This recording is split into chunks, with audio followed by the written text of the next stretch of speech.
আসসালামু আলাইকুম viewers, welcome to my channel Sifat স্মম কিচেন। আশা করছি আপনারা সবাই ভালো আছেন। বাংলাদেশি স্টাইলে আজ আপনাদের তৈরি করে দেখাবো কুনাফার রেসিপিটি। অরিজিনাল টার্কির সুইট ডেজার্ট তৈরি করা হয় কাদাইশ দিয়ে, সেমাইয়ের মতো দেখতে, কিন্তু আমাদের দেশে যেহেতু কাদাইশ খুব একটা পাওয়া যায় না, সেই কারণে এর পরিবর্তে লাচ্ছা সেমাই দিয়ে এই কুনাফার রেসিপিটি আমি তৈরি করব। লাচ্ছা সেমাই দিয়ে তৈরি এই ক্রিমি কুনাফাটি তৈরি করব, খেতে কিন্তু অসম্ভব মজার, আর ভিতরের ক্রিমের লেয়ারটি তো আরো বেশি মজার। চলুন তাহলে কিভাবে এই কুনাফাটা তৈরি করব সেটাই আপনাদের সাথে শেয়ার করছি। প্রথমেই আমি যে পাত্রটাতে কুনাফাটা সেট করব সেই পাত্রের তলায় এবং চারপাশে একটু বাটার ব্রাশ করে নিচ্ছি। আপনারা চাইলে ঘিও দিয়ে নিতে পারেন। আর পাত্রটা কিন্তু অবশ্যই হিট প্রুফ হতে হবে, কারণ চুলায় অথবা ওভেনে যেখানেই আপনি দেন না কেন, আমি একটা কেকের মোল্ডে সেটা দিয়ে নিচ্ছি। আর এখানে আমি দিয়ে নিচ্ছি একটু অরেঞ্জ ফুড কালার, আর চারপাশেও আমি একটু অরেঞ্জ ফুড কালার দিয়ে নিচ্ছি, যাতে করে কালারটা একটু সুন্দর আসে। সে কারণে এটা আপনার ইচ্ছা, অপশনাল, আমার ভালো লাগবে বিধে আমি এটা দিয়ে নিয়েছি। এখন এটা এক সাইড করে রাখছি। এখানে আমি 2 প্যাকেট লাচ্ছা সেমাই নিয়েছি, আর কাদাইফের পরিবর্তে কিন্তু আমি লাচ্ছা সেমাই নিয়েছি। এখানে 200 গ্রামের 2 প্যাকেট নিয়েছি, মানে 400 গ্রাম। এখন এর মধ্যে আমি অ্যাড করে দিচ্ছি 3 টেবিল চামচ বাটার। বাটারে কিন্তু এখানে দিতে হবে, এখানে কিন্তু তেল দেওয়া যাবে না, আর ফ্রোজেন বাটারও ব্যবহার করা যাবে না। আর আমি 1 চিমটি জর্দার রং দিয়েছি, যাতে করে খুব সুন্দর একটা কালার তৈরি হয়। আর কারণ কুনাফার কালারটা কিন্তু একটু লালচে রঙের হয়ে থাকে, সে কারণে। আর আপনারা যদি চান পুরো স্টেপটাই বাদ দিতে পারেন, কালারের ন্যাচারাল লাচ্ছা সেমাই দিয়েও করা যাবে। এবং বাটার এবং কালারটা খুব ভালো মতো আমি মেখে নিয়েছি, যাতে করে প্রত্যেকটা সেমাইয়ের গায়ে গায়ে বাটার লাগে, মিশে যায়। এখন আমি ভালো করে মেখে নেওয়া এই ঝরঝরে লাচ্ছা সেমাই অর্ধেকটা এই বাটিতে সেট করে নিচ্ছি, বাকি অর্ধেকটা পরে উপর দিয়ে দিব। আর এই সেমাইয়ের মিশ্রণটা মাখানোর জন্য কিন্তু আমি কোনো কিছু ব্যবহার করিনি। আর এখন আমি এটা খুব সুন্দরভাবে সেট করে নেব। এই সেট করার ক্ষেত্রে কিন্তু অবশ্যই হাত দিয়ে সেট করতে হবে, তা না হলে কিন্তু হবে না। আর এতে করে খুব শক্ত একটা লেয়ারও তৈরি হবে। আর এই যে দেখুন, চারপাশে যে কাঁধার অংশটা একটু উঁচু করে সেট করতে হবে, যাতে মাঝখানে ক্রিম বসানোর ফলে যাতে করে বের না হয়ে যায়, ক্রিমটা জানি ভিতরে বসে থাকে।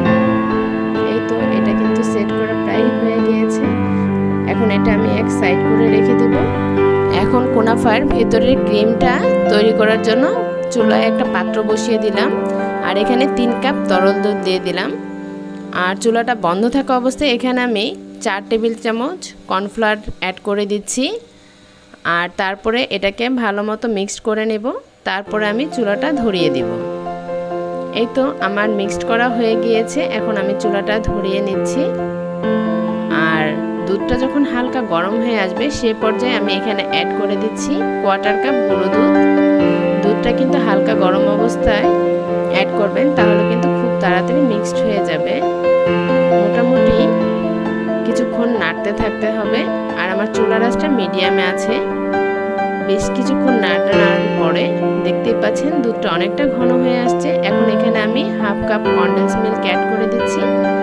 আর আমি কনডেন্স মিল্ক দিয়ে তৈরি করছি, আপনারা এখানে চিনিও অ্যাড করতে পারেন কনডেন্স মিল্কের পরিবর্তে। আর এটা আপনারা বুঝে নেবেন আপনাদের মিষ্টিটা কতটুকু লাগবে। কনডেন্স মিল্কটা আমি ভালো মতো মিক্সড করে নিচ্ছি। আর এই কনডেন্স মিল্কটা কিন্তু আমার ঘরে তৈরি করা, আমি লিঙ্কটা ডিসক্রিপশন বক্সে দিয়ে দিব। আর এই কনডেন্স মিল্ক কিন্তু ঘরে তৈরি করা অনেক সহজ। আর এর মধ্যে অ্যাড করে দিচ্ছি ক্রিম চিজ। এ পর্যায়ে দিয়ে দিচ্ছি 1/2 কাপের মতো ক্রিম চিজ, এতে করে খুব সুন্দর একটা স্বাদ আসে। আর এই ক্রিম চিজটা কিন্তু ঘরেই তৈরি করা, আর এটার একটা রেসিপি আমার চ্যানেলে দেওয়া আছে, ডিসক্রিপশন বক্সে লিঙ্কটা দিয়ে দেব। আর এর মধ্যে কিন্তু আমি অ্যাড করে দিয়েছিলাম কিছুটা এলাচি গুঁড়া, যাতে করে খুব সুন্দর একটা ফ্লেভার আসে। সে কারণে আপনারা চাইলে ভ্যানিলা এসেন্সও দিতে পারেন। এটা আপনাদের ইচ্ছা। আমি এলাচি গুঁড়োটাই দিয়েছি আর এটা আমার হয়ে গিয়েছে, এখন নামিয়ে ফেলছি। আর ক্রিমটা যখন কুসুম গরম অবস্থায় চলে আসবে তখনই কিন্তু আমি সেমাইয়ের পাত্রের মধ্যে সেট করে নেব। ক্রিমটা কিন্তু একেবারে গরম অবস্থাতে সেট করা যাবে না আর একেবারে ঠান্ডা অবস্থাতেও সেট করা যাবে না, তাতে করে কিন্তু খুব বেশি শক্ত হয়ে যাবে। আর এভাবে কিন্তু ছড়িয়ে ছড়িয়েও দেওয়া যাবে না, চারপাশটা কিন্তু খুব সুন্দর করে ঘুরিয়ে ঘুরিয়ে সেট করতে হবে, আর যাতে করে কাঁধার পাশে যেন ক্রিমটা বাইন্ড না হয়ে যায়, তাহলে কিন্তু বের হয়ে যাবে। আর আমার এখানে কিন্তু যেই লাচ্ছা সেমাইটা সেখানে কিন্তু কাজু বাদাম পেস্তা বাদাম দেওয়া ছিল, সে কারণে আমি আর উপর দিয়ে কোনো কাজু পেস্তা বাদাম অ্যাড করিনি। আপনারা চাইলে উপর দিয়ে কিছুটা কাজু বাদাম পেস্তা বাদাম অ্যাড করে নিতে পারেন। আর এখন আমি তার উপরে যে বাকি লাচ্ছা সেমাইগুলো আছে সেই উপরে লাচ্ছা সেমাইগুলো উপর দিয়ে দিয়ে দিচ্ছি।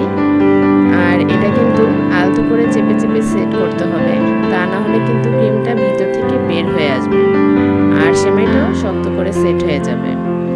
চাইলে কিন্তু এবার কুনাফাটা কোনো প্রিহিটেড ওভেনে 20 থেকে 25 মিনিটের মতো বেক করে নিতে পারেন। আবার চাইলে এটা চুলাতেও বেক করে নিতে পারেন। চুলায় বেক করার জন্য আমি চুলায় একটা প্যান বসিয়ে দিয়েছি, এটাকে আমি একটু ফ্রি হিট করে নিয়েছি আর তারপরে একটা স্ট্যান্ড দিয়ে আমি কুনাফার বাটিটা বসিয়ে দিলাম ঢাকনা দিয়ে। আর এখন আমি ঢাকনার মধ্যে এই ছিদ্রিটা বন্ধ করে দিচ্ছি একটু টিস্যু পেপার দিয়ে, আর যাতে করে ভেতরের বাতাস কোনোভাবে বাইরে বের হতে না পারে। এভাবে মিডিয়াম হিটে কুনাফাটাকে এভাবে বেক করব প্রায় 30 থেকে 35 মিনিটের মতো। এই ফাঁকে চিনির একটা শিরা তৈরি করে নিচ্ছি। চুলায় একটা পাত্র বসিয়ে এর মধ্যে 1.5 কাপ চিনি আর 1.5 কাপ পানি অ্যাড করে দিলাম। এবার দুটোকে একসাথে ভালো করে মিক্স করে মিডিয়াম হিটে জাল দিতে হচ্ছে প্রায় চিনিটা গলে যাওয়া পর্যন্ত। এই শিরাটা কিন্তু খুব বেশি ঘন করার প্রয়োজন নেই, আর 2-3 মিনিটের মতো জাল করে নিলে হবে। এখানে আমি 1 চামচের মতো লেবুর রস দিয়ে দিয়েছি। লেবুর রসটা কিন্তু খুব সুন্দর একটা ফ্লেভারও আসবে আর স্টিকও করবে না। আর 1 চামচের মতো কেওড়া জল। এবার এটাকে একটু মিক্সড করে তারপরে চুলা থেকে নামিয়ে নিলাম। অন্যদিকে আমার কুনাফাটাও বেক করা হয়ে গিয়েছে। গরম অবস্থাতে এটাকে সরাসরি নামিয়ে ফেলতে হবে আর সঙ্গে সঙ্গে ঢাকনাটা খুলে নিতে হবে আর তারপরে চিনির শিরাটাও অ্যাড করে দিতে হবে। সঙ্গে সঙ্গে ঢাকনাটা খুলে চিনির শিরাটা গরম গরমে উপর দিয়ে দিতে হবে। আর একটা জিনিস সব সময় খেয়াল রাখবেন, চিনির শিরা আর কুনাফাটা অবশ্যই গরম অবস্থায় আমার এই চিনির শিরাটা দিতে হবে। আর শিরাটা গরম অবস্থায় কিন্তু ভিতরে ঢুকে যাবে, আর যতটুকু শিরা দরকার ঠিক ততটুকুই কিন্তু এর মধ্যে অ্যাড করে দিবেন। এই তো আমি এটা উপর থেকে এভাবে চিনি শিরাটা দিয়ে দিতে হবে। আর আমার সম্পূর্ণ চিনি শিরাটাই কিন্তু এখানে লেগেছে। আর এখন আমি এটা ঠান্ডা হওয়ার পরে এটাকে আমি ফ্রিজে রেখে দিব 2 ঘন্টার জন্য। আমি 2 ঘন্টা পরে ফিরে আসলাম। গরম অবস্থায় কিন্তু এটা খুলতে যাবেন না, তাহলে কিন্তু ভেঙে যাওয়ার সম্ভাবনা থাকে। আমি এখন একটা নাইফের সাহায্যে চারপাশটা একটু ঘুরিয়ে ঘুরিয়ে নিচ্ছি যাতে করে কোনো সমস্যা না হয়। আর ঘি তো ব্রাশ করাই আছে, একটু নেড়ে চেড়ে নিচ্ছি একটা প্লেটের নিচে রেখে। এখন আমি এই প্লেটটার উপরে উল্টিয়ে ঢেলে নিচ্ছি আর একটু বাড়ি দিয়ে নিলাম যাতে করে কুনাফাটা বের হয়ে আসে। এই তো খুব সুন্দরভাবে কিন্তু কুনাফাটা বের হয়ে আসছে। আর উপর দিয়ে কিছুটা কাজু বাদাম আর পেস্তা বাদাম দিয়ে পরিবেশন করে নিলাম। এই কুনাফার ভিতরের ক্রিমের লেয়ারটা কি সুন্দরভাবে সেট হয়ে আছে তা আমি আপনাদের কেটে দেখাচ্ছি।